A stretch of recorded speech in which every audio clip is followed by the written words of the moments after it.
Hello, everyone, dear viewers of the channel. I am Helena, the guardian of secrets, a researcher of mystical phenomena, and here with me is Vadim, a historian interested in folk culture. Good evening, Helena. It's always a pleasure to dive into these fascinating topics, even if I often find myself searching for the historical footnote rather than the spiritual essence. And that's precisely why our conversations are so rich, Vadim. Today, I want to talk about something incredibly powerful in Ukrainian mystical tradition, the magic of words. Not just poetry, but actual spells, charms, zamowlania, and curses, proklioni, and how our ancestors believed they could fundamentally alter lives. The idea of words having intrinsic power is ancient, Helena, from performative utterances in law to religious blessings. But to suggest they literally change physical reality beyond the psychological impact of belief, that's where my historian skepticism kicks in. What kind of power are we talking about? Oh, it's profound. Our folklore is replete with stories of shiptuchi, whisperers, who could heal illnesses with specific incantations, or women who could weave a spell of protection around a loved one going to war. They believed words carried an energy, a vibration, that when uttered with intent could reshape fate itself. A curse, for example, wasn't just an angry outburst. It was a potent, energetic projectile aimed at disrupting another's life, their health, or their prosperity. I agree that words can certainly have a powerful psychological impact. If someone believes they've been cursed, the stress and anxiety alone can manifest as real physical symptoms, or even lead to self-sabotaging behavior. Conversely, a blessing or a protective charm could instill a sense of confidence and well-being, leading to better outcomes through a placebo effect. Historically, we see how the collective belief in curses, for example, could even act as a form of social control, discouraging certain behaviors out of fear. But isn't that precisely the point, Vadim? The line between psychological and mystical blurs. Our ancestors didn't distinguish. For them, the belief itself was the magic. Imagine a mother whispering a zamowlania over her child to ward off evil eye, using specific ancient phrases passed down through generations. She is not just giving comfort. She genuinely believes she is creating an invisible shield of energy.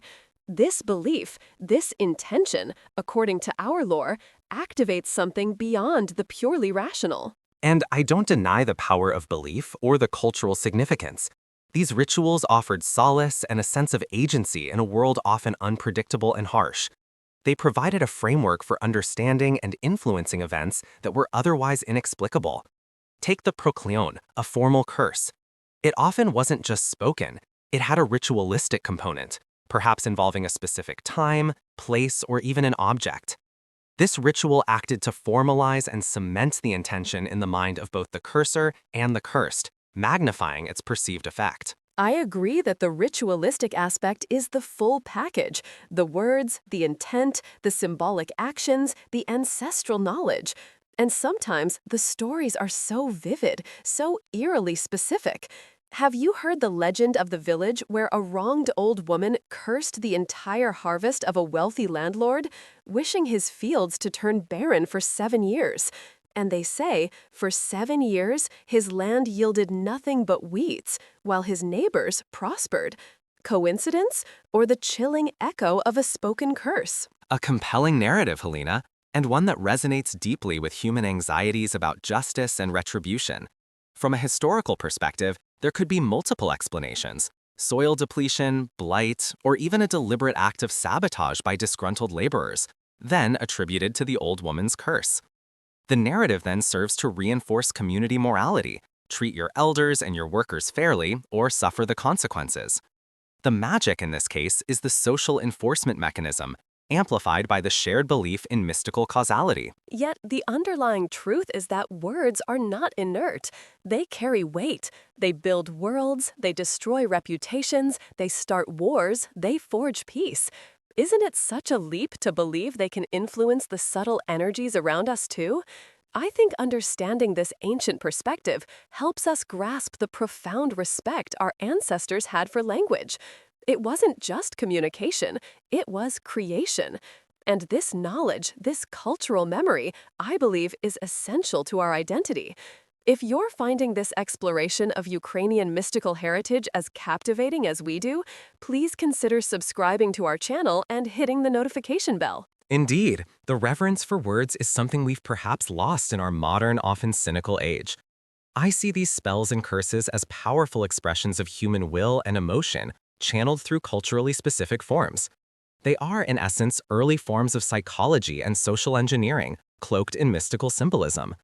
They reveal so much about the human condition, our hopes, our fears, our desire to control the uncontrollable. They are a testament to the human mind's capacity for both profound belief and self-fulfilling prophecy. So, in our double conclusion for today, the magic of words, from the zamowlania to the prokleon, certainly works on a deeply psychological and sociological level, shaping perception and behavior. But for many, including me, there's also an undeniable echo of something more, something energetic that transcends simple explanation. A whisper from our ancestors that reminds us to be mindful of what we say and how we say it. A beautiful way to put it, Helena. Whether it's the power of the mind, the force of collective belief, or something truly mystical, the impact of these verbal traditions on lives and culture is undeniable. Absolutely. And that's a legacy worth exploring. We invite all of you to share your own thoughts and experiences in the comments below. Have you ever encountered a story of a powerful charm or curse? We'd love to hear it. Until next time, keep your secrets safe and your words kind. Or, at least, well considered. Good night, everyone.